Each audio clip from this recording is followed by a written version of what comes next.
ওই মুসা নবী কি ছোট না বড়? চারজন নবী বিখ্যাত। একজন হলো মূসা, ঈসা, তারপরে দাউদ, আরেকজন হলো নবী মুহাম্মদুর রাসূলুল্লাহ। মূসা নবী অনেক বড় নবী।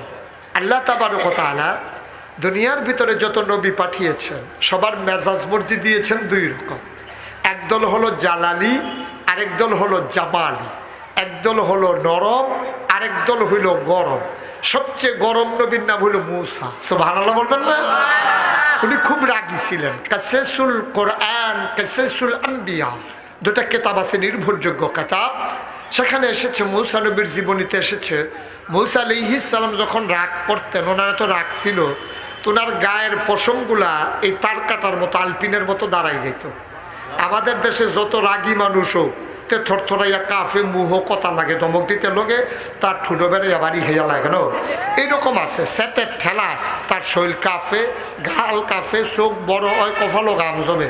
কিন্তু এইরকম সেতা মানুষ কি বাংলাদেশও দেখছে যে এবার সেতের লগে লগে এবার গায়ের ফসমডি আলপিনের মতো দাঁড়াই যায়, এমন দেখছে?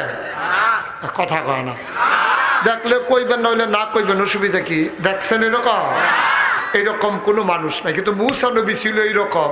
উনি যখন রাগ করতেন তার গায়ের পশমগুলা দাঁড়াই যেত। উনি সবসময় দুইটা পাঞ্জাবি গাও দিয়ে আটতেন। তো আমরা তারা দিয়ে রাগ হইলে এই গরম লাগলে পাঞ্জাবি গাও দেয় না, খুললে আরে একবারে এই খান বংশের তারাও দেখবেন যে এই গরমের ভিতরে রাস্তার জায়গায় ঠান্ডা লাগানোর লেগে, তাইলে গরম লাগলে তো পাঞ্জাবি খুলনের না কথা এবার দুই পাঞ্জাবি গাও দেয়। কারণটা কি? কারণ হইল যে উনি যখন একটা পাঞ্জাবি গাও দেয় রাগের ঠেলায় পশমগুলো যখন দাঁড়াই যায় পাঞ্জাবির বাড়ি যায়, পাঞ্জাবির বাইরে দিয়ে আরেকটা গায়ে দেয় ঘুরনের লেগে। সুবহানাল্লাহ বলবেন না? মূসা নবীর এমন রাগ, ওনার কাছে আজরাইল এসে। আজরাইল কই গেছিল, যাইতে সময় মনে করছে নবী যখন এবার ওর লোক একটা দেখা দিয়া যায়। তো এই কথা মনে করিয়া যখন গিয়া ঢুকছে মূসা আলাইহিস সালামের সামনে দাঁড়াই দিছে। গিয়া কয় কেমন আছে? কয় আসি তো ভালোই, কিছু কইবা না? কয় কি কমু, আইলাম তো জিগাইলাম কেমন আছে? কয় যাইতে হইন না, যাইও। এখন মূসার কাছে দিয়া যখন যাইতে ঠাস করে দিছে এক থাপ্পড়, চোখ খুললা ফুটে গেছে জমিনে, টোহাই উঠটা লিছে দৌড়। আল্লাহর সামনে গেছে ও হাত দিয়ে এটা লইয়া খেয়ে রয়েছে। আল্লাহ কয় কি তারা এখন হাত দিয়ে রাখছত করে? কয় যে এটা আসিল এটা নাই। কয় হেয়া তো কিতা? কয় এখনো আসিল যে এটা সেইটা। কয় এই কাম তোরে কেডা করছে? কয় তোমার মুসাইদও করছে। কয় তুই কিতা করছ? কয় আল্লাহ হারাম। অকারে গিয়া খেয়ে রয়েছি, কিচ্ছু কইছি না। এবার ভালো রে বিল্লা আমার কয় যাইতে হইন না, যে গেছি পরে ঘি চালাইছে। কয় তুই কিচ্ছু করছ? তো কয় জি না। কয় কিছু সালাম টালাম দিসলা নি? কাল্লা এটা তো মনে নাই। কয় জানডাজে লই আইসে আলহামদুলিল্লাহ পড়ো 33 বার। জানডাজে লই আইসো তাইলে পানি সমান মনে করো? মুসার মতো নবীর সামনে গিয়ে সালাম দিতে মনে থাকে না, আবার এসে বিচার দিতে এখন হেরো জানতে কার সামনে গিয়া কিতা করে বইছে? সালাম না তো তুই গেছ কীর্তি হেন? সুবহানাল্লাহ কয় না রে? এই মূসা নবী গরম নবী। এই মূসা আলাইহিস সালাম তুর পাহাড়ে গিয়ে আল্লাহর সাথে কথা বলতেন। রওনা দিছে তুর পাহাড়ের দিকে। যাইতেন উনি একটা জঙ্গলের ভিতর দিয়া, খুব মনোযোগের সাথে শুনেন। জঙ্গলের ভেতর দিয়ে তিনি তুর পাহাড়ে রওনা করছে। পাহাড়ে উঠে গিয়া তিনি একটা পাথরের আড়ালে দাঁড়াইয়া কথা বলতেন। সুবহানাল্লাহ বলবেন না? তো যখন জঙ্গলের মাঝে দিয়ে রওনা দিছে, দূরের থেকে তাকাইয়া দেখে ওই রাস্তার উপর একটা হরিণ দাঁড়াই রয়েছে। কি কি? একটা হরিণ রাস্তার উপরে দাঁড়াই রয়েছে। মূসা আলাইহিস সালাম মনে করছে হরিণটা বোধহয় আমারে দেখছে না, এই জন্য বোধহয় দাঁড়াই রয়েছে। তো মূসা আলাইহিস সালাম কাছে ইয়া গলা জাড়া দিছে। হরিণে আরো শক্ত ইয়া দাঁড়াইছে। মূসা মনে করছে কি তারে, হরিণ তো মানুষ দেখলে দাঁড়ানোর কথা না, এটা দৌড়ে না দিব। মূসা আলাইহিস সালাম কাছে কাছে গুজে জাড়া দিছে গলা। হরিণ আর যায় না, সামনে গেছে। পরে হরিণের জবান খুলে গেছে, ডাক দিয়া মূসার সালাম দিয়ে ফেলছে। সুবহানাল্লাহ বলবেন না? মূসা আলাইহিস সালাম কয় ঘটনা কি? কয় সকাল থেকে দাঁড়িয়ে রয়েছে, আপনি আইতে এত দেরি কিরে? কয় ঝামেলা আছে না, সাইডে আউন লাগে। কি ঘটনা কি? কয় মূসা আমরা তো এই জঙ্গলের ভিতরে থাকি, আমরা নিকৃষ্ট প্রাণী, আল্লাহ আমাদেরকে অবলা প্রাণী বানাইছে। এই জঙ্গলের ভিতরে আজকে অনেক দিন হয় বৃষ্টি হয় না। জঙ্গলের ভিতরে একটা খাল ছিল শুকাই গেছে, পুকুর ছিল শুকাই গেছে। এখন আমরা তো খালের পানি খাইতাম, পুকুরের পানি খাইতাম, পানি তো খাইতে পারি না। আমাদের ভিতরে যারা মা, এই প্রাণীদের ভিতরে মায়ের বুক পর্যন্ত দুধ পর্যন্ত শুকাই গেছে। প্রাণীগুলো মারা যাবে দুধের অভাবে। ও মুসা, তুমি একটা কাজ করো, তুমি তো আল্লাহর সাথে কথা বলতে পারো, তুমি একটু কাজ করো, যখন তুমি আজকে তুর পাহাড়ে কথা বলতে যাবা, তুমি দয়া করে আল্লাহকে একটু বলে দিও তো, আল্লাহ কি আমাদেরকে বৃষ্টি দেবে নাকি দেবে না, এই কথার একটু জিগাইও। সুবহানাল্লাহ বলবেন না? মুসা কয় ঠিক আছে, যাইতে আছি, এটা নিয়ে টেনশনের দরকার নাই, আমি গিয়েই জিজ্ঞেস করব। এখন মুসা গিয়ে তুর পাহাড়ে পাথরের আড়ালে দাঁড়াইছে। এমন সময় আল্লাহ তাবারক তাআলা ইশারা দিছে, এই মুসা কথা শুরু করো। মুসা আলাইহিস সালাম কয় আল্লাহ আপনি কি শুরু করছেন? কোন ব্যাপারটা? ওই যে জঙ্গলের প্রাণী সহ আমার কাছে বিচার দিছে, আপনি বৃষ্টি দেন না, হারা পানি ফাইতে আছে না, সব প্রাণী মারা যাইতে আছে, আপনি যে বৃষ্টি দেন না, হারা কি আর কল সাপ দিয়ে পানি খাইতে পারে না বালতি দিয়ে তুললে পানি খাইতে পারে? আপনি বৃষ্টি না দিলে তো সব পানি মারা যাবে, এখন কি করা? আল্লাহ কয় ঠিক আছে, তুমি তাদেরকে বলে দিও বৃষ্টি দিয়া দেবো। কয় না বৃষ্টি দিয়া দিবেন কইলে তো হইতো না, দিবেন দিবেন করে কয়দিন হাত ধরেও তো হয় না। আপনি এরকম ইতেই করেন, আপনি পুরা নমুনা ধরে লায়, তারপরে করতে বাতাস আইয়া সেটা উড়াই লইয়া জায়গা, আমরা তারা রাস্তাঘাটে ধুলা বালিয়ে শেষ, একটা ফোটা বৃষ্টি নেই। আপনি কবে দিবেন বলতে হবে, শুধু দিবেন বললেই হবে না। সুবহানাল্লাহ বলবেন না? যখন এই কথা বলছে, এবার আল্লাহ ডাক দিয়া কয় মুসা রে, বৃষ্টি হবে তবে 100 বছরের আগে না। কয়শো বছর? মুসা কি খুশি না বেজার? মুসা আলাইহিস সালাম কথা কইয়া কথা চুপ করে বইয়া রয়েছে। আল্লাহ কয় কি কথা কইতা না? কয় না, যে একটা কইছো এটাই সারবো, আল্লাহ জাগিতে আছি। মুসা আলাইহিস সালাম খুব রাগ করে রওনা দিছে, মনে মনে দোয়া করতেছে আল্লাহ হরিণটা যেন সামনে না পড়ে। আল্লাহর কি কুদরত, আইয়া দেহে হরিণটা খেয়ে রয়েছে। মুসা মনে করছে ভিতরে যে কোনো ইচ্ছা যে জ্ঞান নাকি, হরিণের সামনে দিয়ে গিয়ে দাঁড়াই রয়েছে। হরিণে ডাক দেখো কি মুসা লুকোচুরি করতেছে কেন, কি খবর? খবরটা কইয়া যাও। হুননের মতো না। কই জিজ্ঞেসলা না? আরে ফইলেও তো জিজ্ঞেসলা। তো কয় কি কইছে? কই যে এটা কইছে তুই হইন না, লাভ নাই। আমি মুসা নবী তো খুশি হইতে পারি নাই, তোর তো ফইলে নাই। আরে কি কইছে এটা কও না। কয় না শোনার দরকার নাই তো তোর। তোমার দরকার কি? আমারে তুমি আল্লাহর কাছে জিজ্ঞেস, আল্লাহ যেটা জবাব দিছে এইটা না কইবা, তোমার নিজের তো কোয়ার দরকার নাই। আল্লাহ কি কিছু বলে নাই? সুবহানাল্লাহ বলবেন না? হ আল্লাহ তো কইছে, কিন্তু যেই কথা কইছে এটা তুই শুই না শান্তি পাবি না। কয় কেন? আল্লাহ কি বলছে বলো না। কয় যে আল্লাহ বলছে 100 বছরের আগে বৃষ্টি হবে না। সুবহানাল্লাহ বলবেন না? হরিণ কয় আলহামদুলিল্লাহ। হরিণ কি কয়? হরিণ কি কয়? হরিণ কেন? মুসার রাগ কমছে না বাড়ছে? মুসা কয় চুপ দাঁড়িয়ে থাকবা, দৌড় দিবা না। তুই কি বুঝছি আলহামদুলিল্লাহ কইসত কই আর পরে যাইবি? বেড়া 100 বছর পরে বৃষ্টি তুই থাকবি? কয় না। কত নানাত করে থাকবো, ফলামাইয়া থাকবো? কয় না। তো তুই আলহামদুলিল্লাহ কইসত কীর্তি?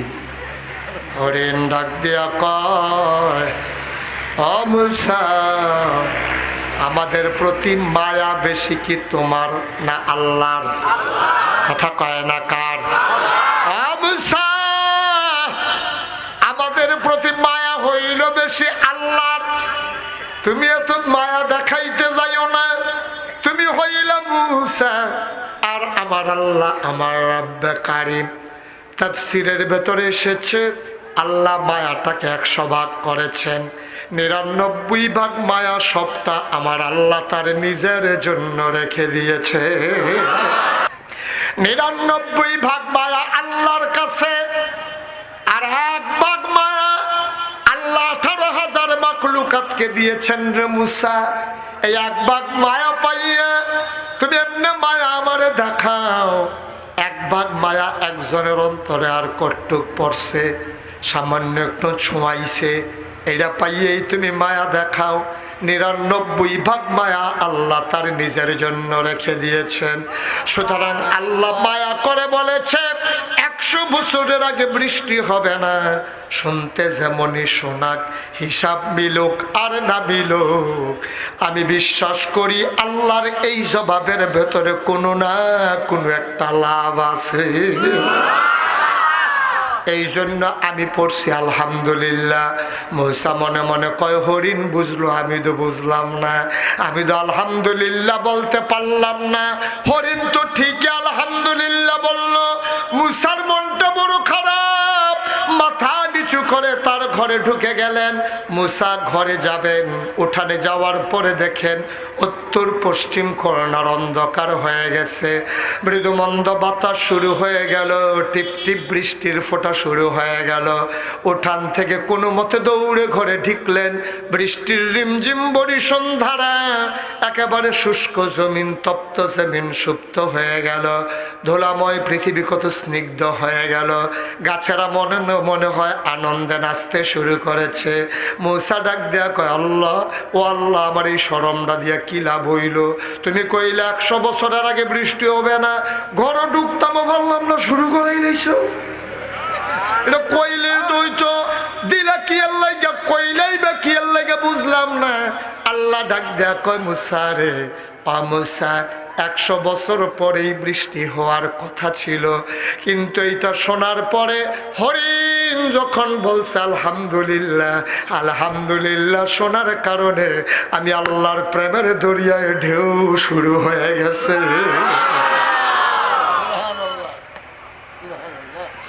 লাইন শাকারতুম লাযীদান্নাকুম, নিয়ামত পেয়ে যদি শুকরিয়া আদায় করবি, শুকরিয়া আদায় করতে দেরি রে, আমি আল্লাহ নিয়ামত দিতে দেরি করি না।